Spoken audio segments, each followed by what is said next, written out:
Hi, I'm Kim Newcomer. I'm with Ramona Star's Beekeeping. Today I'm going to show you how to make beeswax wraps. They can go over bowls, they can go over jars, just whatever you would like. You can actually wrap sandwiches with them. So what you're going to get from me is you're going to get a kit, and the kit is going to contain a bowl, a brush, a couple of stir sticks, a couple of towels. I'll show you what you need those for, a bag that has parchment paper in it, and a bag that has the fabric in it. And you will also get this lovely crock pot that has the solution that we're going to paint onto the fabric. The stuff in the crock pot is going to be solid when you get it. You're going to plug in the crock pot, and then you're going to put it on low. So don't put it on high, only put it on low. And then I use these rags to actually lay over the top to keep this warm, and then it will heat up a little bit faster. Okay? So I have already got this stuff liquid. As it is warming up, you can take those stir sticks and just stir around the big chunk, and eventually, just be very careful, this is hot. Eventually you'll get to be a liquid, and that, if you scrape the bottom and you can feel that everything has been incorporated in and it's all just one nice liquid, then you're ready to make your beeswax wraps. If you get wax splashed on you, get to the sink or some water and pour cool water on whatever surface you got the wax on. Okay? Now, once you are ready, you're going to take and grab one of these pieces of parchment. They've been used. It's great. They've got a little wax on them. And you are going to put them on a cookie sheet. You have to provide a cookie sheet. You have to provide some sort of a rack to put your beeswax wraps on to let them completely dry. And I think that's all you have to... Oh, and hot pads. You need some hot pads to be able to take it in and out of the oven. You're going to turn your oven to 300 degrees Fahrenheit once this is all the way liquid. Then turn your oven on, get your oven nice and warm at 300 degrees Fahrenheit, and then you are ready to go. Grab one of the pieces of fabric. There's different sizes and different colors, so you pick which one you'd like. I'm going to pull out this yellow. You get your parchment down on your cookie sheet, and you have your paper, or I'm sorry, your fabric down on the parchment. You can use your own fabric. It's got to be 100% cotton, and it needs to be washed before you do this. I actually take it and I cut it out using pinking shears, and that way it doesn't fray as much. So have at it. If you've got a bigger cookie sheet, you can make bigger pieces, but this is the max size I can make. All right, you've got your cloth on your parchment paper on your cookie sheet.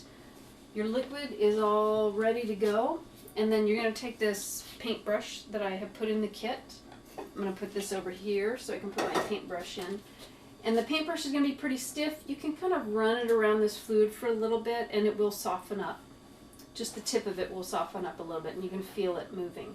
So once you're ready and you've got your paintbrush, you will dip your paintbrush in, not too much, and start painting the surface of the cloth. And you'll notice that the surface of the cloth changes color as it fills up with the wax. Keep applying the wax mixture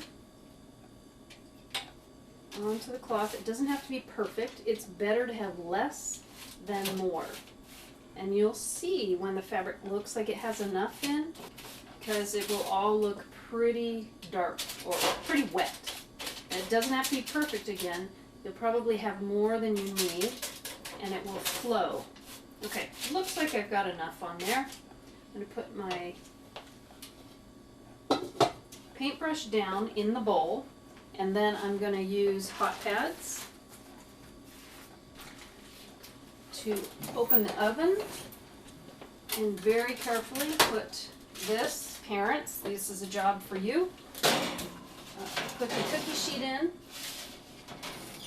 and let that completely melt, let that wax mixture melt into the fabric. I only leave it for about a minute in there, and it seems to just flow really nicely. So we'll just wait for a minute.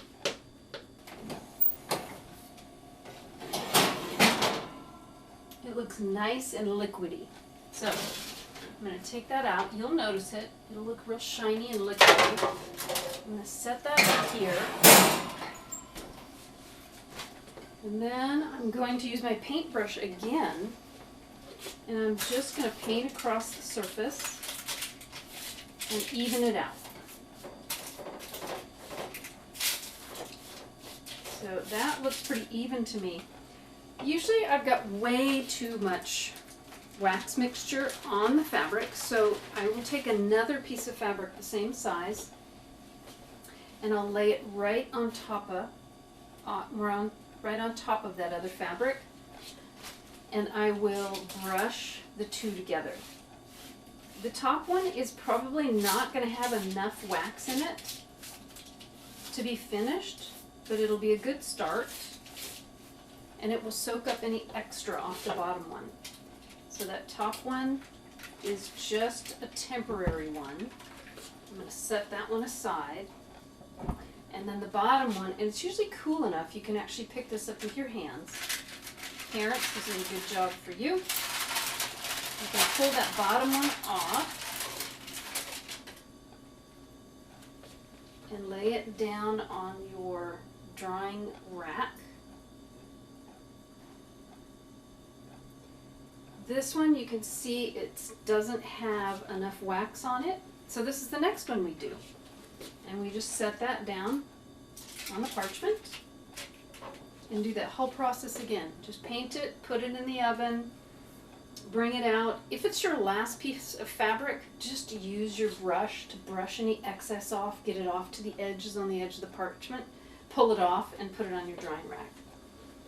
Once you've got it on your drying rack, it should only take a few minutes to get to where it's completely dry and cool.